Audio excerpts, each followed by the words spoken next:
अचलपूर प्रकरणामध्ये जे प्रकरण नाशिकमध्ये काही तासा अगोदर झालं, त्यांना अटक झाली, काही तासच क्रॉस नाही केले, तिथेही त्यांनी एक बॉस बनवून सगळ्यांनी पूर्ण ग्रुप बनवलं, पूर्ण एक ठरवून घेतात आणि आपले जे पोरी बिचारे गरीब जातात, कामासाठी जातात, त्यांना धर्म परिवर्तन त्यांच्यासोबत करायला लागते.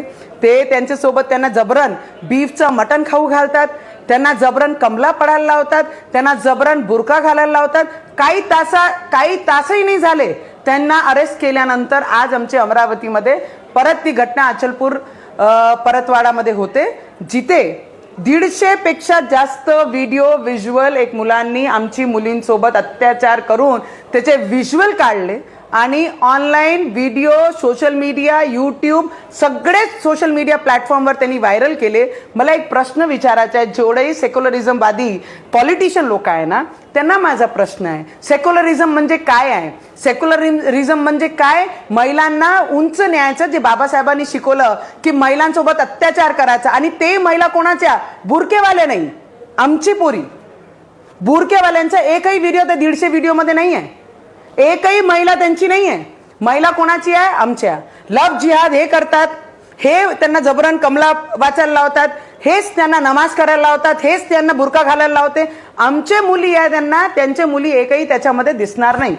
सगळ्यात दुर्दैवी गोष्ट आहे आमचे या देशामध्ये की ऑपोजिशन पार्टीला हे वाटत नाही की हे मुली त्यांचे जरी असल्या तर हे आमचे रक्तातले आहे. फक्त नावापुरती आपण जे काम करत आहे, आपली राजनीती पोळ्या शेकण्यासाठी कोणते मुलींचे भविष्यासोबत तुम्ही राजकीय लोक खेळले नाही पाहिजे. आज त्या अचलपूर मतदारसंघामध्ये त्यांचं घर पाडत आहे. मी इथं सरळ विनंती करीन पोलीसवाल्यांना, तारीखही नको आहे आम्हाला, कोर्टही नको आहे, सरळ एन्काउंटर केला पाहिजे आणि सिटिझनशिप रद्द केली पाहिजे या लोकांची, आणि या देशातून हकलपट्टी केली पाहिजे. जोपर्यंत असा निर्णय होत नाही तिथपर्यंत यांची हिंमत तुटणार नाही. टेररिस्ट पाहत यांचेच नावं, आमच्या मुलींसोबत लव जिहाद करणं म्हणजे यांचेच नावं, आमच्या मुलींचे व्हिडिओ बनवून सोशल मीडियावर टाकणं म्हणजे यांचेच नावं, सगळे प्रकरण हेच करतात.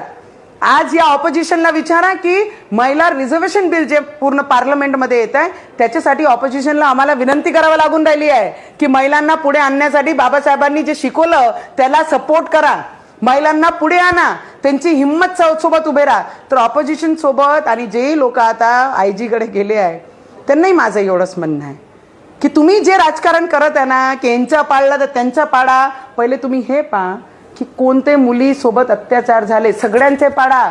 ज्यांनी अत्याचार केला त्यांना एकालाही सोडू नका, पण तुम्ही फक्त एक आपले मतदारांसाठी जे राजकारण करत आहे ते सोडून द्या.